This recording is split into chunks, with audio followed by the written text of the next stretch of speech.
Pak Adis, kita mau kemana nih Pak?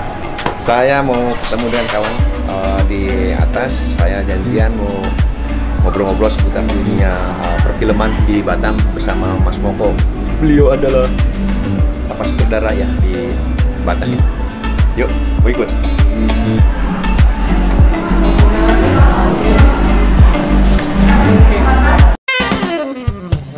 Cara yang diadakan baik Indonesia. Jadi nanti Indonesia ini berapa ideologi? Channel 2 tahun ini memang Katanya goyang gitu, goyang.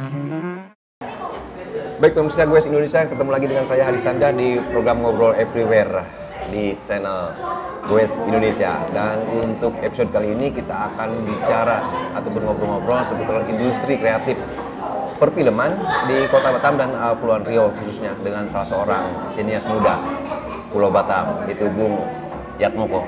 Yatmoko. Sehat Mas? Ya, Alhamdulillah sehat ya. Apa nih kesibukan? Kesibukan sekarang masih nulis cerita. Ya. Nulis cerita? Ya. Belum bikin film? Belum. Nulis cerita sama mungkin pitching ke ini calon investor, calon sponsor untuk proyek selanjutnya. Indonesia, nanti kita akan melanjutkan ngobrol kita di Ngobrol Everywhere. cara yang diadakan baik Indonesia. Jadi nanti Indonesia ini berapa ideologi? Channel 2 tahun ini memang Katanya goyang gitu, goyang. Maafin Arumi. Linang matamu,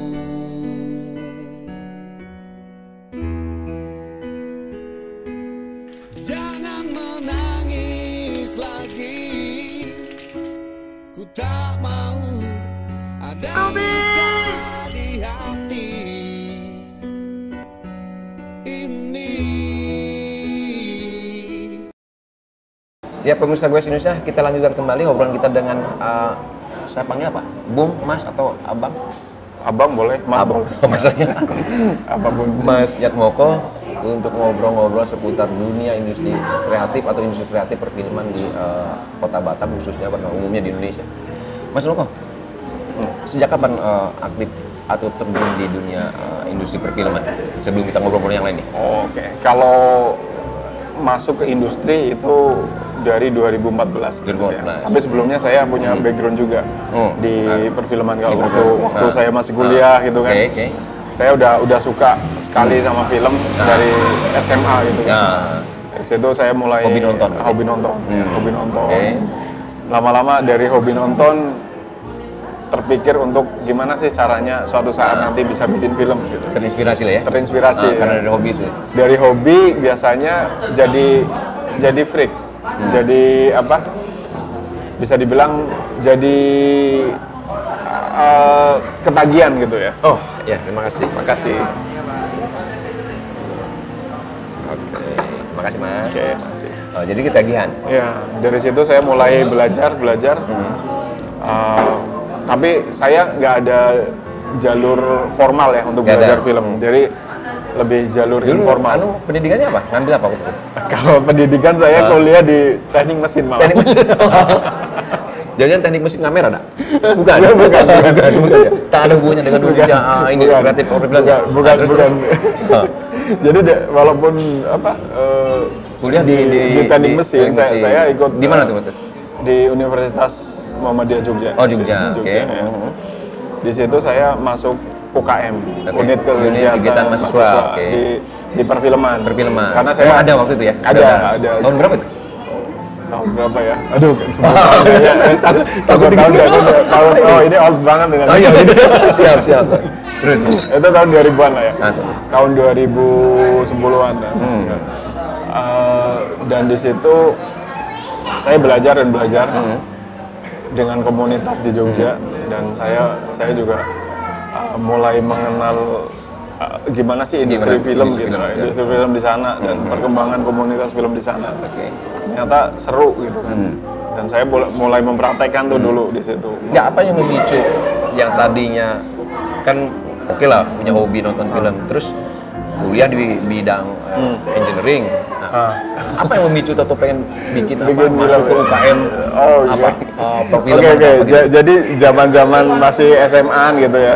SMA saya STM sih sebenarnya. Jadi hobinya bolos kan. Dari dulu ya.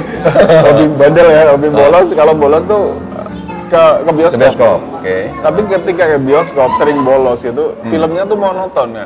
Film Indonesia tuh Film yang ditonton mau. Oh iya. Ya memang nonton film Indonesia aja mungkin Iya, waktu itu. karena waktu itu kan memang bener-bener apa ya, industri film lagi mati suri gitu. Ya. Belum terlalu booming gitu. Oke. Satu tahun tuh cuma berapa film sih yang diputar gitu. Dilihat kan. dari apa? Dari sisi konten isinya atau apa? Iya, Atau ceritanya? dari produksi film sendiri waktu tahun-tahun 2000-an kan Oke. Indonesia drop banget ya. Jadi Oke. cuma memutarkan film-film lama yang Film bikin lama, boring oke. gitu.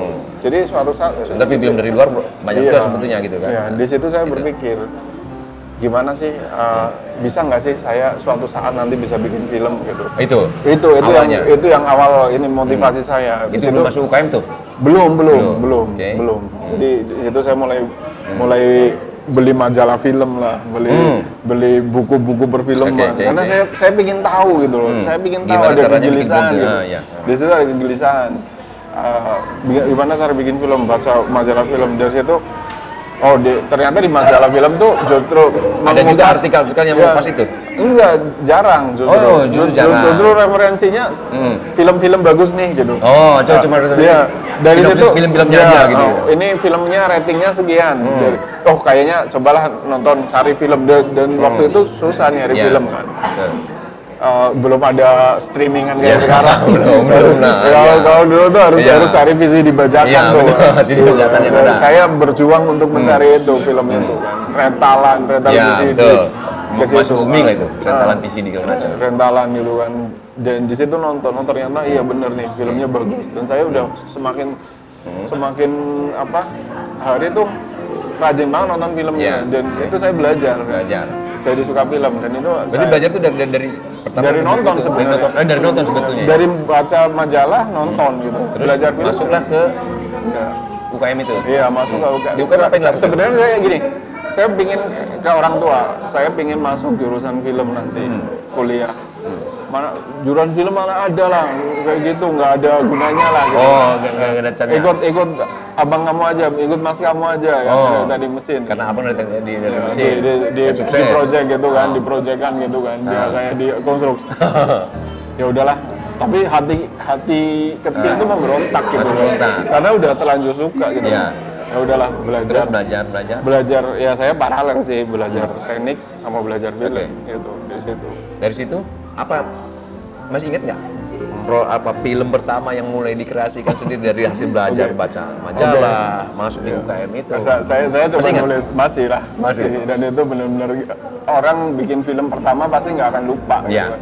Pasti nggak akan lupa. Tahun berapa itu mulai mencoba itu membuat- tahun 2004. 2004. Nah, Apa itu judulnya? warm acting. Warm Acting. acting. Ya, warm Cerita acting. Oh, warm acting. Jadi cerita tentang cacing yang berakting. oh cacing yang mereka. Aneh banget itu. Pesannya apa tuh? Mau di Ya, pesannya intinya ya jadi orang tuh nggak usah aneh-aneh deh gitu. Oh, gitu. Jadi makhluk tuh nggak usah aneh-aneh. Oh, deh. jadi makhluk itu juga udah aneh. Nah, ceritanya itu. Pakai apa sesuai kodrat aja gitu. Nah, oke. Itu butuh kan baru nih. Butuh talent kah atau butuh apa, equipment apa gitu. Waktu di saat itu awal-awal itu gimana ceritanya? Itu kan teman satu kos ya. Krunya? Krunya lebih teman satu kos. Kalau cari talent mah gampang lah. Kamu mau nggak mau main film ya mau gitu kawan. Iya, iya, Pasti iya. rata-rata orang mau gitu main film. Jadi dari situ ya udah lanjut aja. Lanjut aja. Terus Berapa- itu kan cerita cacing segala macam. Itu berapa lama ya? Itu 1 minggu. 1 minggu? 1 minggu untuk produksi. 1 minggu aja dari mulai produksi.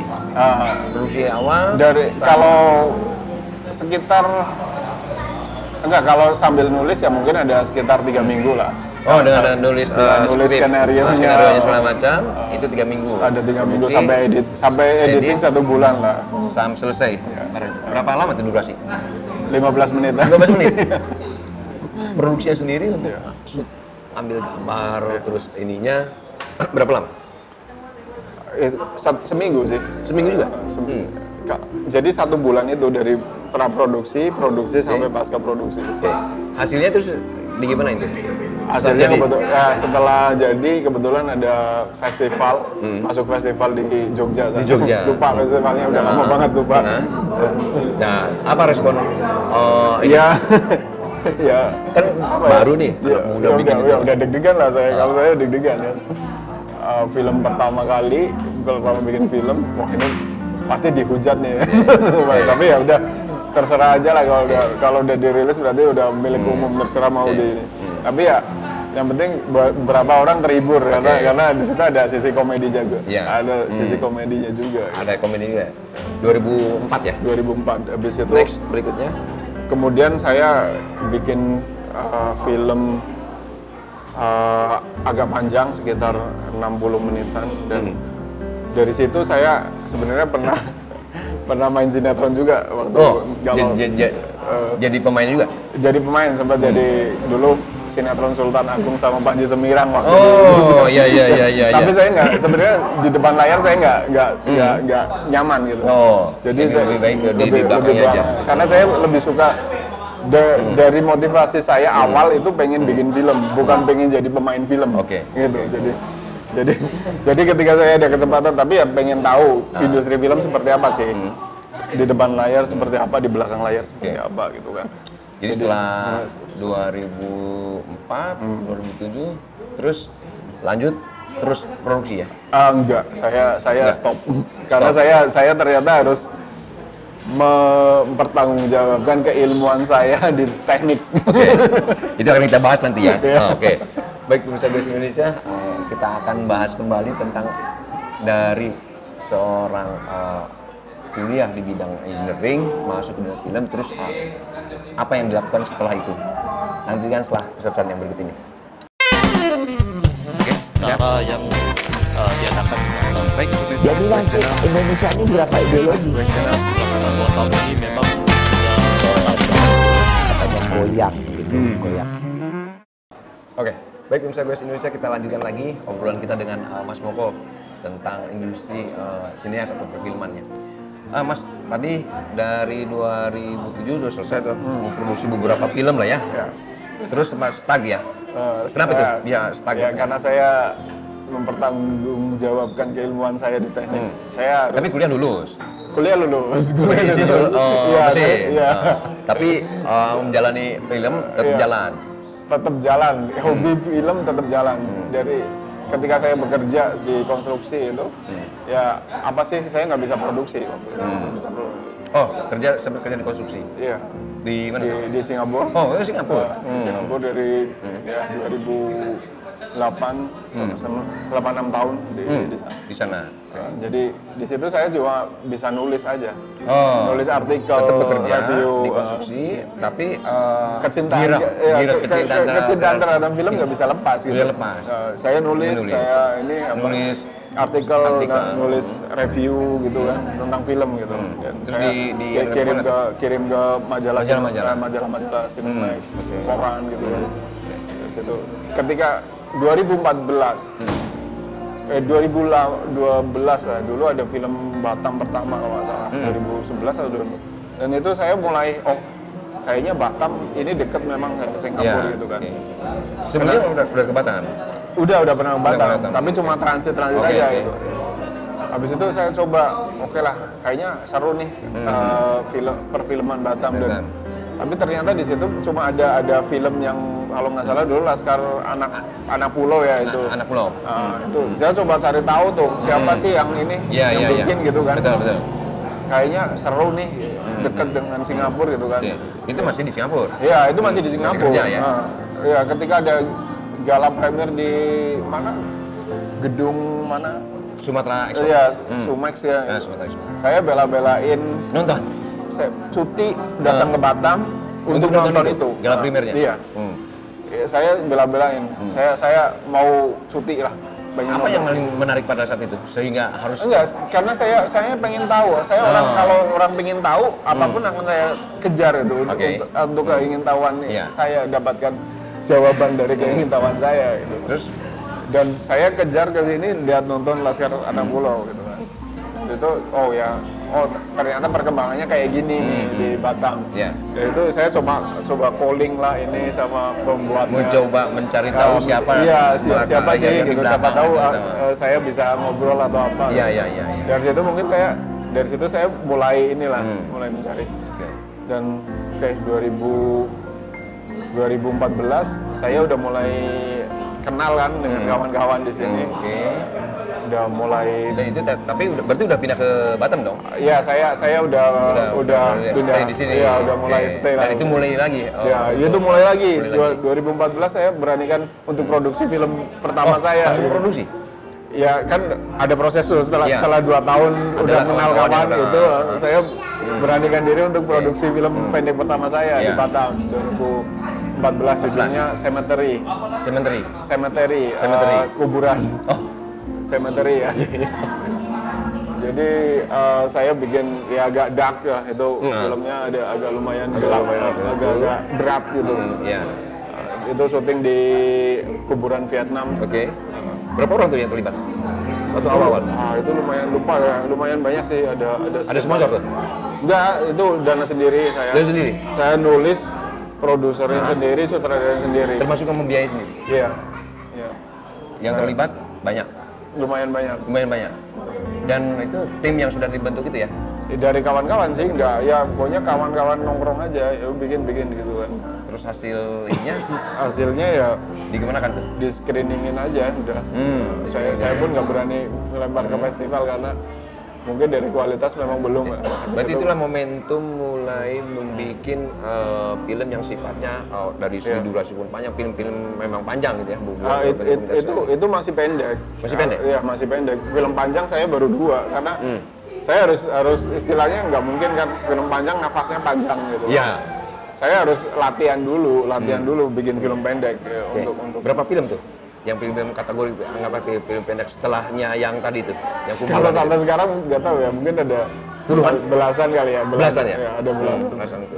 Nah, baru masuk ke film-film yang mungkin serius setelah ini secara apa? Lebih ke feature. Pun. Lebih ke feature film saya untuk film pertama saya Ramli Oramli sebagai produser sama nulis. Ramli Oramli. Itu kita produksi. Berarti dia ke arah apa, Mbak? Lebih ke komedi, drama komedi. Budaya Melayu. Iya. Di Batam. Iya, di Batam.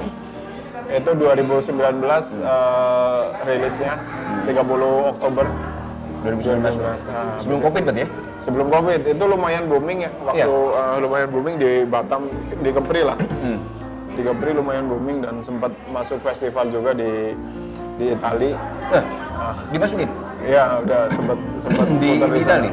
Itu apa ada yang ini memang Mas Moko sendiri yang enggak, kebetulan diminta dari KBRI Itali calling saya. Melihat karena di situ kontennya lebih kepada lebih banyak budaya kan, lebih ke budaya Indonesia lah. Jadi di sana tuh pengen memutar film-film yang kebudayaan di Indonesia. Di Itali gitu kan. Jadi Indonesia itu ya ada lumayan punyanya filmnya Garin juga. Iya, ada Garin Nugroho juga. Garin Nugroho juga. Dan itu lumayan, saya shock banget. Bener nggak sih filmku kok sampai diputar di sana gitu kan? Kayak nggak percaya aja gitu. Ya awalnya pas dapatkan informasi dari KBRI itu gimana? Karena saya ini kebetulan melalui jaring enggak, kan kita kan ada announcement ya, mungkin ada gala premier itu kan otomatis orang pada tahu gitu kan. Mungkin ada yang dari Jakarta ngasih tahu ini ada film ini loh, gini dan mungkin dari situlah. Dari situ mungkin ya saya nggak tahu tiba-tiba dari sana kontak saya aja gitu. Ya udah saya submit aja gitu. Kirimin berupa apa? Berupa DCP ya. Ya pokoknya filenya ke sana lah. Ke sana. Terus pentaskan di sana. Apa tuh? Hasilnya di sana? Iya, penonton katanya lumayan responnya ada. Nah, terus dari situ mulailah betul-betul menambah keyakinan ya untuk. Iya, dari situ udah mulai pede lah. Ternyata ya setiap film pasti ada penontonnya. Saya coba bikin film lagi yang Arumi nih, Arumi Nights Blue. Tahun 2020 syuting, baru launching 2020 ya? Pas Covid tuh. Tapi memang saya udah Kok gatal. berani di ini? Apa karena memang udah target atau rencana? Enggak, Itu harus atau memang ada inspirasi lain? Saya memang target ya kalau bisa setiap tahun. pengennya setiap tahun rilis gitu. Tapi kan rilis. ya ini juga tahun ini kayaknya nggak rilis nih. Karena berat ternyata. Oke. Sekarang gini, Mas Moko, sebetulnya yang dihadapi oleh kawan-kawan seperti Mas Moko di industri kreatif perfilman ini, ada hal-hal yang mungkin yang bisa menjadikan kendala segala macam tuh apa ya kira-kira sebetulnya? Dari bakat atau talentnya atau apa? Kendala sih banyak ya kalau bicara industri film di Batam, terutama untuk film-film yang bukan skala yang besar gitu ya. Kalau kan di Batam sendiri ada 2 skala nih di industri filmnya. Atau ya, kalau kita bisa bicara tentang kendala dulu ya. Maksudnya kalau Mas Moko sendiri melihat kondisi industri sineas atau perfilman di Batam sendiri ya? Masih belum konsisten. Masih belum konsisten. Masih belum Tapi konsisten. pelakunya ada ya? Pelakunya ada. Saya sebenarnya pengen industri film Batam tuh konsisten gitu loh. Konsisten dalam artian tuh dari segi produktivitasnya, kuantitasnya dan kualitasnya gitu. Itu tuh continue gitu. Harus balance ya. Makanya tiap tahun pastinya ada gitu. Bukan cuma bukan dari PH saya, tapi PH yang lain tuh kalau bisa berani. Itu ada ya? Ada, karena dari beberapa yang saya lihat gitu kan. Pertama kali film Batam itu rilis kan 2009 ya. Sampai sekarang tuh sekitar ada 15-an film gitu. Harusnya tiap tahun ya harusnya ada gitu. Tapi pada kenyataannya tahun 2022 ini saya masih belum dengar nih ada. Kalau lihat dari sisi potensi alam geografis Batam sendiri, dari sisi potensi itu masih bisa ya untuk industri ini. Kalau geografis atau lokasi sih ya, itu ya mana-mana aja bisa, tergantung cerita gitu kan. Kita ngemasnya seperti apa. Cuma sekarang kan lihat yang jadi kendala satu SDM di perfilman di Batam ini masih minim gitu kan. Dan yang kedua ini keberanian dari pelaku industri film seperti produser ataupun investor di Batam ini masih belum berani untuk investor dalam konteksnya untuk memberikan supporting dari sponsorship pembiayaan itu ya. Betul.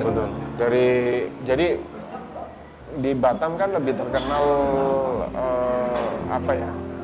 industri seperti industri logam, industri berat, perdagangan.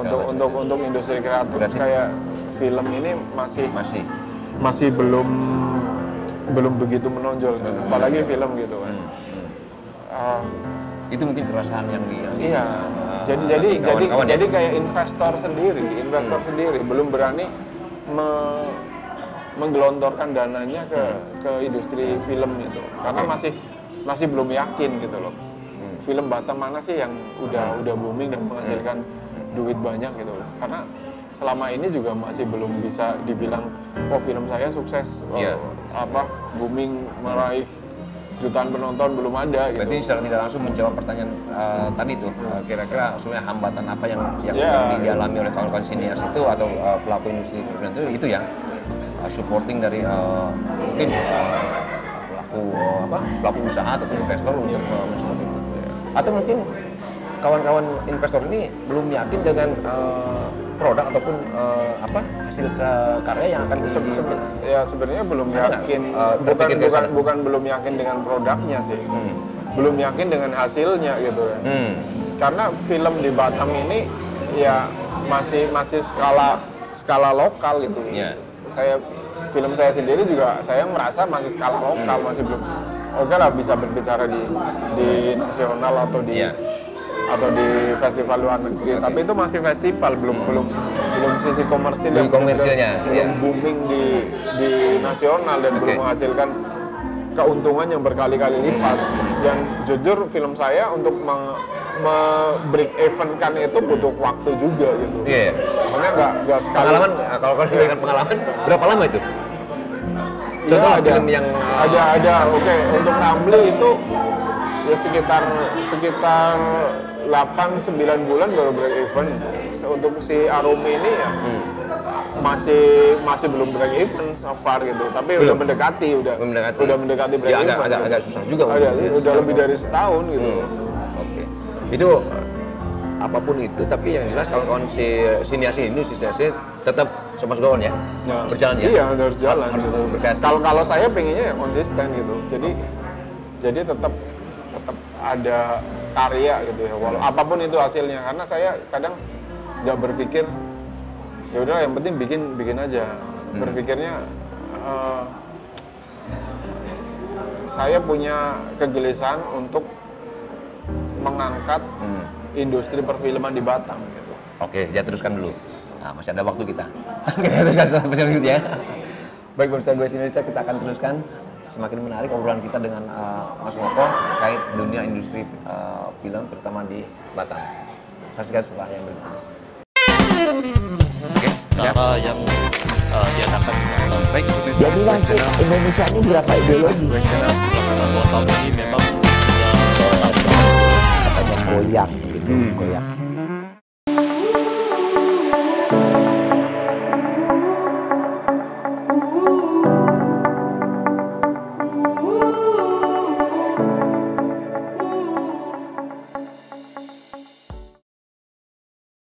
Oke, baik pemirsa Goes Indonesia, kita lanjutkan lagi obrolan kita dengan Mas Moko tentang industri sinias atau perfilmannya. Mas, tadi dari 2007 udah selesai tuh memproduksi beberapa film lah ya. Terus Mas stag ya? Kenapa itu? Ya stag. Ya karena saya mempertanggungjawabkan keilmuan saya di teknik. Saya harus, Tapi kuliah lulus. kuliah lulus. Iya. Tapi menjalani film tetap jalan. Tetap jalan, hobi film tetap jalan.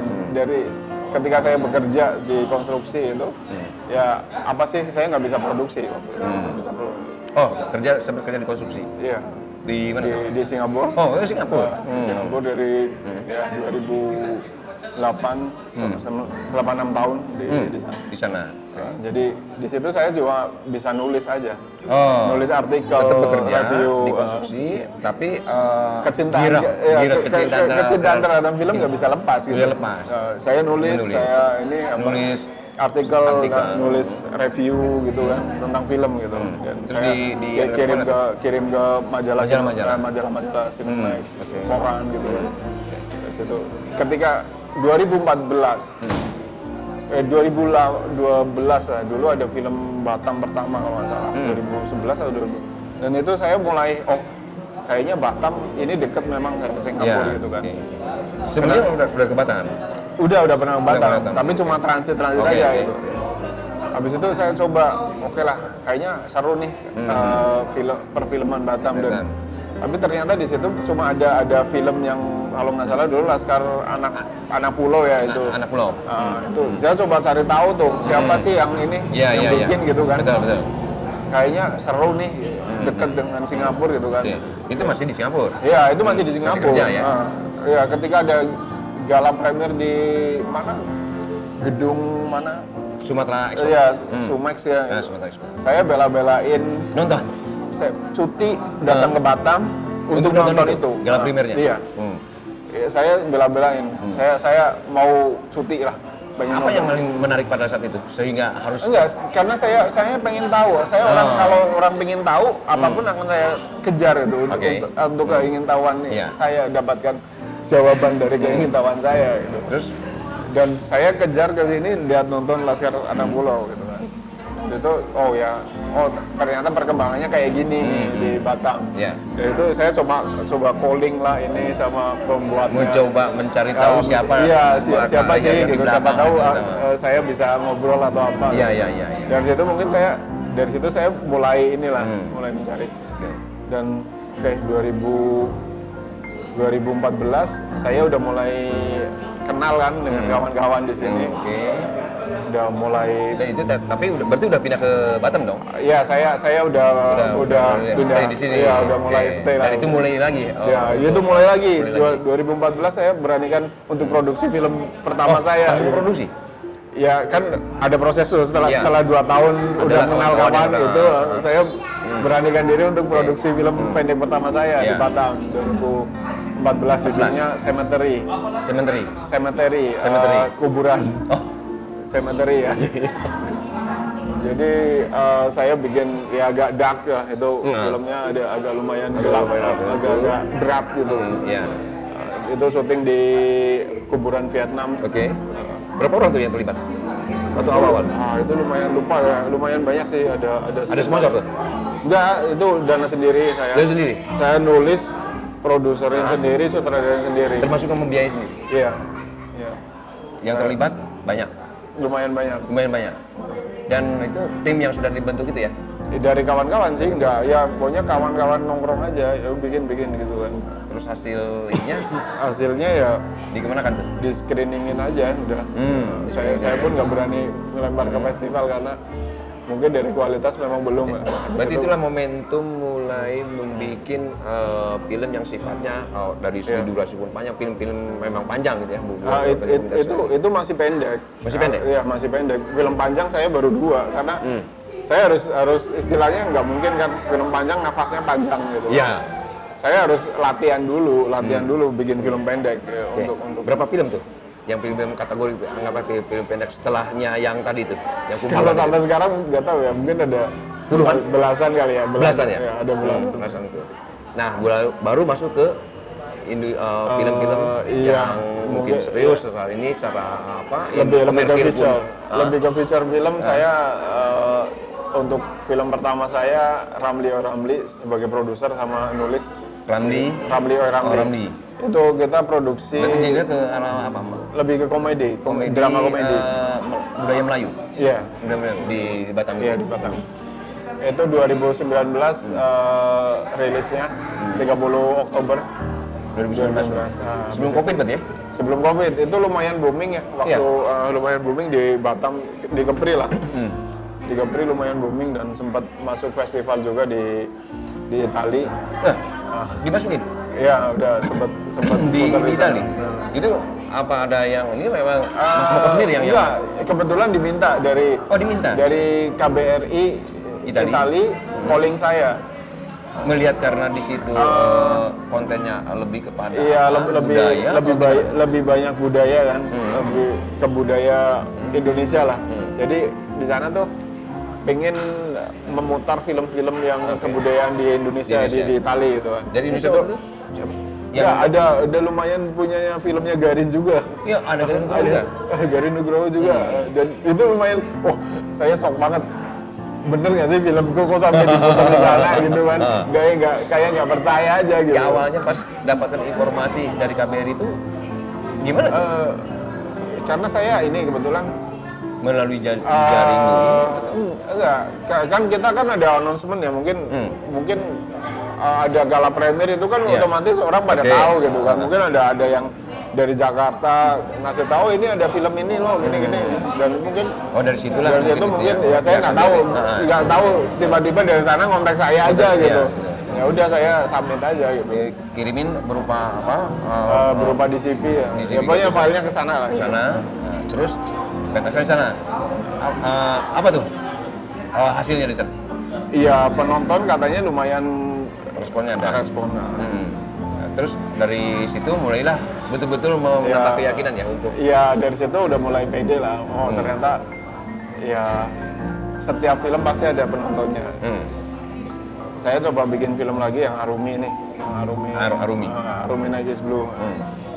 Tahun 2020 syuting, baru launching 2020 ya? Pas Covid tuh. Tapi memang saya udah gagal di ini. Apa karena memang udah target atau rencana? Enggak, itu harus atau memang ada inspirasi lain? Saya memang target ya kalau bisa setiap tahun. Pengennya setiap tahun rilis gitu. Tapi kan ya ini juga tahun ini kayaknya nggak rilis nih. Karena berat ternyata. Oke. Sekarang gini, Mas Moko. Sebetulnya yang dihadapi oleh kawan-kawan seperti Mas Moko di industri kreatif perfilman ini, ada hal-hal yang mungkin yang bisa menjadikan kendala segala macam itu apa ya kira-kira sebetulnya? dari bakat atau talentnya atau apa? Kendala sih banyak ya kalau bicara industri film di Batam, terutama untuk film-film yang bukan skala yang besar gitu ya. Kalau kan di Batam sendiri ada 2 skala nih di industri filmnya. Atau ya, kalau kita bisa bicara tentang kendala dulu ya. Sebenarnya kalau Mas Moko sendiri melihat kondisi industri sineas atau perfilman di Batam sendiri ya? Masih belum konsisten. Masih belum konsisten. Masih belum Tapi konsisten. pelakunya ada ya? Pelakunya ada. Saya sebenarnya pengen industri film Batam tuh konsisten gitu loh. Konsisten dalam artian tuh dari segi produktivitasnya, kuantitasnya dan kualitasnya gitu. Itu tuh continue gitu. Harus balance ya. Makanya tiap tahun pastinya ada gitu. Bukan cuma bukan dari PH saya, tapi PH yang lain tuh kalau bisa berani. Itu ada ya? Ada, karena dari beberapa yang saya lihat gitu kan, pertama kali film Batam itu rilis kan 2009 ya. Sampai sekarang tuh sekitar ada 15-an film gitu. Harusnya tiap tahun ya harusnya ada gitu. Tapi pada kenyataannya tahun 2022 ini saya masih belum dengar nih ada. Kalau lihat dari sisi potensi alam geografis Batam sendiri, dari sisi potensi itu masih bisa ya untuk industri ini. Kalau geografis atau lokasi sih ya, itu ya mana-mana aja bisa, tergantung cerita gitu kan. Kita ngemasnya seperti apa. Cuma sekarang kan lihat yang jadi kendala satu SDM di perfilman di Batam ini masih minim gitu kan. Dan yang kedua ini keberanian dari pelaku industri film seperti produser ataupun investor di Batam ini masih belum berani untuk investor dalam konteksnya untuk memberikan supporting dari scholarship pembiayaan itu ya. Betul.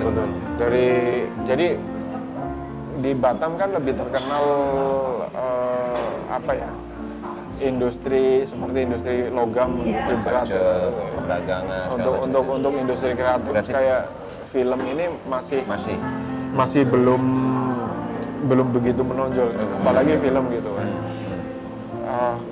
Itu mungkin keresahan yang jadi kayak investor sendiri belum berani menggelontorkan dananya ke industri film itu karena masih belum yakin gitu loh. Film Batam mana sih yang udah booming dan menghasilkan duit banyak gitu loh. Karena selama ini juga masih belum bisa dibilang film saya sukses booming meraih jutaan penonton, belum ada gitu. Berarti secara tidak langsung menjawab pertanyaan tadi tuh, kira-kira sebenarnya hambatan apa yang dialami oleh kawan-kawan sinias itu atau pelaku industri itu ya supporting dari mungkin pelaku usaha ataupun investor untuk mensupport itu. Atau mungkin kawan-kawan investor ini belum yakin dengan produk ataupun hasil karya yang akan sebenarnya belum yakin. Bukan belum yakin dengan produknya sih. Belum yakin dengan hasilnya gitu. Karena film di Batam ini ya masih skala lokal gitu. Film saya sendiri juga saya merasa masih skala lokal, masih belum lah bisa berbicara di nasional atau di festival luar negeri. Tapi itu masih festival, belum sisi komersil yang belum booming di nasional dan belum menghasilkan keuntungan yang berkali-kali lipat. Dan jujur film saya untuk break even kan itu butuh waktu juga gitu. Makanya nggak sekali. Pengalaman, kalau dengan pengalaman berapa lama itu?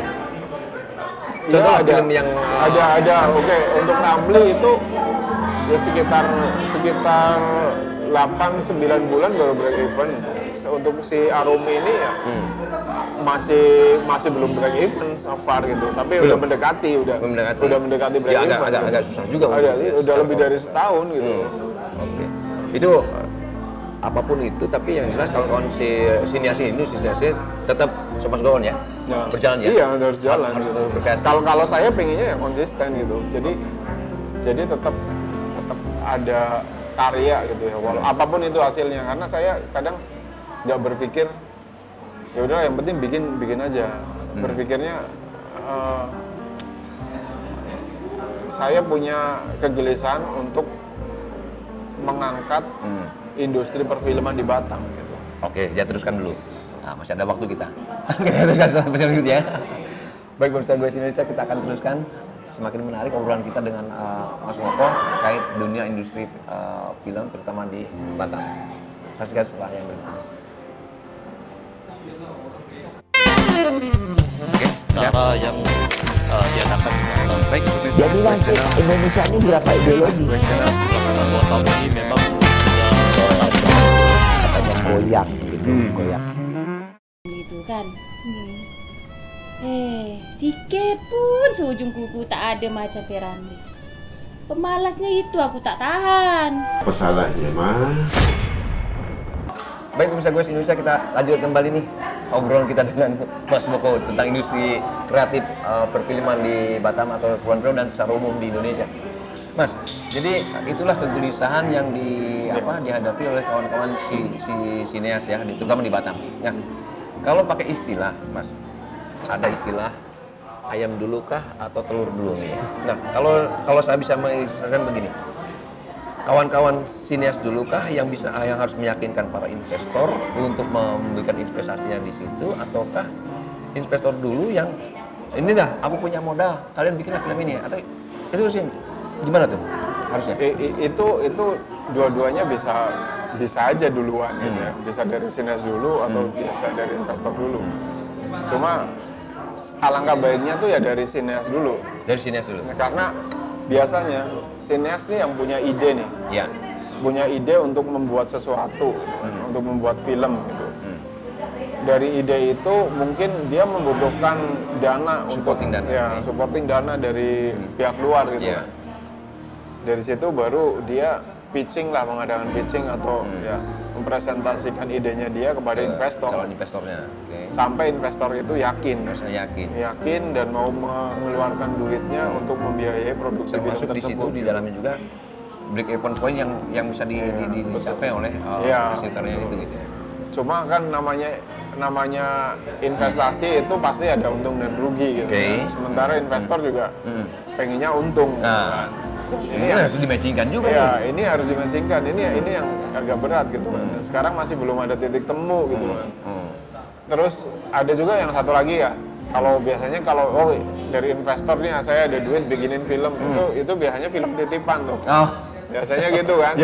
Film titipan, bukan film yang jadi bukan betul-betul murni hasil. Bukan idealismenya dari si sineas gitu kan. Ya. Biasanya film titipan gitu. Saya mau bikin film nih asalkan aku main gitu kan. Asalkan namaku baik gitu kan. Itu mungkin investor dari sedikit mengandungkan idealisme ya. Ya, itu mungkin dari sineas juga. Oh ya udah, yang penting bikin aja lah gitu. Ada duit kok. Nah, terus kalau bicara tentang ini, bagaimana supaya daerah industri film sineas di Batam ini ada nggak kepikiran atau perlu nggak ada semacam kegiatan yang memang bersinggungan langsung dengan industri itu? Seminar ataupun ada festival atau apa? Pasti gitu. Itu kayak gimana tuh pengaruhnya dengan industri film itu sendiri? Industri film itu nggak cuma bikin film terus nonton gitu. Tapi industri film itu ada dari hulu ke hilir harus ada gitu. Istilahnya dari produksi, distribusi, eksibisi, sama kurasi gitu kan. Itu udah masuk ekosistemnya gitu. Gak cuma, dan di Batam ini masih belum terbentuk ekosistem yang sehat untuk film. Untuk itu belum. Oke, produksi banyak gitu ya. Tapi mereka masih minim informasi untuk mendistribusikan gitu. Ruang distribusi di Batam ini terbatas gitu loh. Dan bingung, misalkan kita bikin film nih.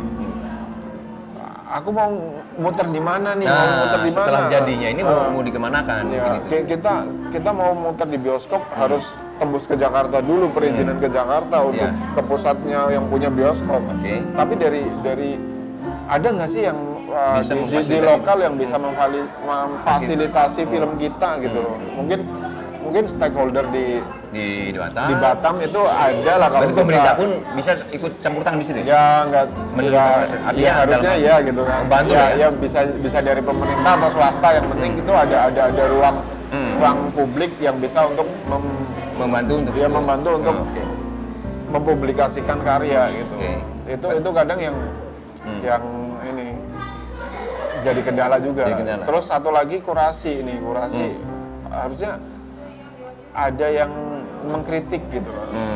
Oh, ini ada ekosistem yang bisa memberikan kurasi dari film yang udah dihasilkan untuk agar lebih baik lagi. Mungkin butuh, kalau kurasi itu kan berarti kan mengevaluasi tuh, menilai. Iya. Berarti butuh lembaga khusus ya untuk Enggak juga sih. Enggak juga sih. Kalau misalkan kayak teman-teman media gitu kan. Misalkan kita kurasi yuk filmnya si Anu. Kita nonton bareng, habis itu kita bedah film. Nah, dari situ kan terjadi ekosistem, terjadi suatu ini loh hasil evaluasinya, film kalian tuh begini. Bisa ini kan mau dibangkai, ada masukan kan. Di situ juga ada dialog gitu, ada dialog orang yang tadinya nggak tahu jadi tahu gitu kan. Dengan adanya evaluasi kurasi dari mungkin edukasi terhadap kawan-kawan sinias pun dibutuhkan juga, masukan informasi. Iya, betul. Dari situ kan jadi ruang kumpul juga kan, walaupun dia bukan dari pembuat film, walaupun dia penikmat film, tapi penikmat yang benar-benar menikmati dan mengkritisi gitu loh, bukan cuma nonton untuk hiburan hilang gitu, bukan. Dan itu ada komentar. Iya, ada kurang ini, ceritanya kurang apa gitu, plotnya kurang. Oh ini bagus nih, pertimbangkan dikembangkan lagi.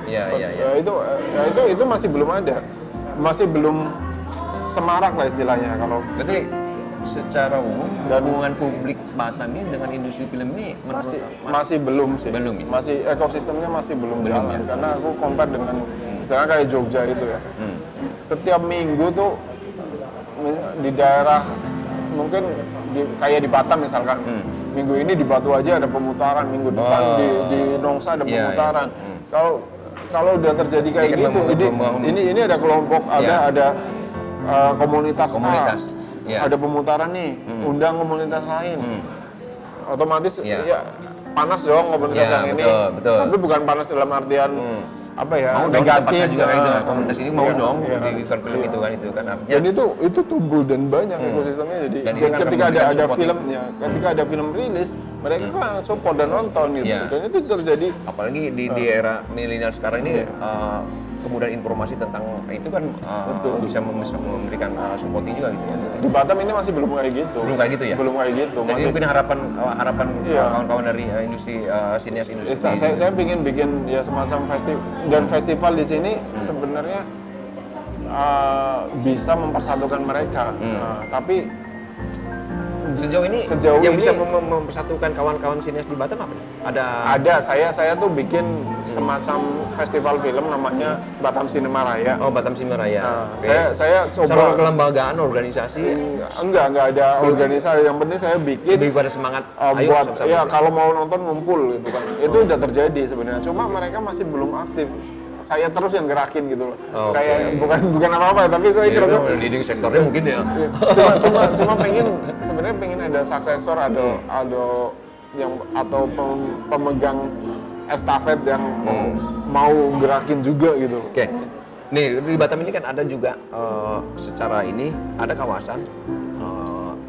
Nggak usah digedil Pak. Kira-kira menurut kawan-kawan sinias ini cukup memberikan itu bagus itu kan udah supporting nggak kira-kira dengan hadirnya kawasan ekonomi khusus untuk industri kreatif kayak gitu? Ada sih, aku lihat sih positif ya. Aku lihat positif itu karena sejauh ini mereka dapat proyek besar dan melibatkan teman-teman juga yang ada efeknya ke kawan-kawan dari sisi pekerjaan atau proyek-proyek gitu ya. Saya lihat ada. Jadi sangat positif ya. Sangat positif dan mereka tuh pun bisa belajar di industri film yang lebih baik. Ada transfer transfer ilmu lah. Ilmu ya. Betul. Dan saya mendukung sih. Dan saya pun berharap ketika nanti saya produksi dengan kawan-kawan yang udah berpengalaman, value-nya akan meningkat gitu. Dan standarnya kualitasnya juga diharapkan akan meningkat juga gitu. Itu yang saya harapkan juga. Harapan ya. Oke Mas Moko, di segmen terakhir ini mungkin ada closing statement dari Mas Moko selaku ini bagaimana menggairahkan, walaupun tadi udah disampaikan diulas kira-kira yang betul-betul supaya kawan-kawan pelaku ekonomi industri kreatif ini semangat kembali dan bagaimana supporting ini supaya bisa terjaga. Yang jelas saya ingin Batam bisa jadi barometer industri perfilman di Indonesia, khususnya di daerah Sumatera ya, daerah bagian barat, karena kalau di Indonesia Timur tuh ada Makassar ya, yang sekarang lagi naik, mulai naik ya. Di Jawa udah tahu sendiri lah, ada Jakarta, Jogja, itu udah banyak sinas-sinas dari sana. Terus di Sumatera ini belum ada gitu. Jadi kalau bisa Batam ya jadi pionirnya lah. Untuk jadi pionirnya itu ya dukungan dari pemerintah sama masyarakatnya ya. Untuk lebih bisa meningkatkan lagi dari pemerintah, mungkin memberikan kebijakan-kebijakan yang populis kepada sineas, mungkin ada bantuan yang lebih stimulan apa yang bisa yang lebih konkret gitu kan. Ya, dan masyarakat juga jangan skeptis dengan film-film yang dihasilkan oleh anak Batam gitu, dan dukung kalau ada film Batam ya tonton gitu. Sebisa mungkin harus ditonton gitu. Ya apapun itu hasilnya lah. Kritisi lah. Ya, kalau memang kurang puas dikritisi. Iya, kalau kurang puas dikritisi. Kalau bagus ajak yang lain untuk lebih nonton. Jadi industri kita bisa industri film di Batam ya secara khususnya. ekonomi kalau ini berjalan bisa juga dampaknya akan tinggi ya. Dampaknya akan besar gitu kan. Karena industri kreatif itu industri yang nggak terbatas gitu. itu yang dan mudah-mudahan juga banyak generasi berikutnya yang akan meneruskan di industri kreatif perfilman. Baik, Mas Moko, terima kasih loh. Semangat terus ya, sinias-sinias di Kota Batam. Baik, pemirsa Goes Indonesia, tadi obrolan singkat sih sebenarnya, tapi padat sebetulnya. Dan banyak sebetulnya yang harus kita ungkap di Ngobrol Everywhere ini. Namun demikian, mudah-mudahan ini menjadi inspirasi bagi Anda, terutama kawan-kawan sinias di Batam. Tetap semangat ya, Mas Moko. Ya, jangan sampai patah, tetap terus berkreasi, menghasilkan ide kreatif. Investor akan yakin kalau memang kita sendiri bisa menghasilkan sesuatu yang bisa meyakinkan investor untuk menginvestasikannya ke industri kita atau ke hasil kreasi kita. Saksikan terus Ngobrol Everywhere di Goes Indonesia. Sampai jumpa dan assalamualaikum warahmatullahi wabarakatuh. Terima kasih. Singkat, padat, dan jelas nih pesannya. Masih kurang sih sebenarnya. Masih kurang. Nanti ada waktu lagi. Main-main ke sana nanti, ke studio.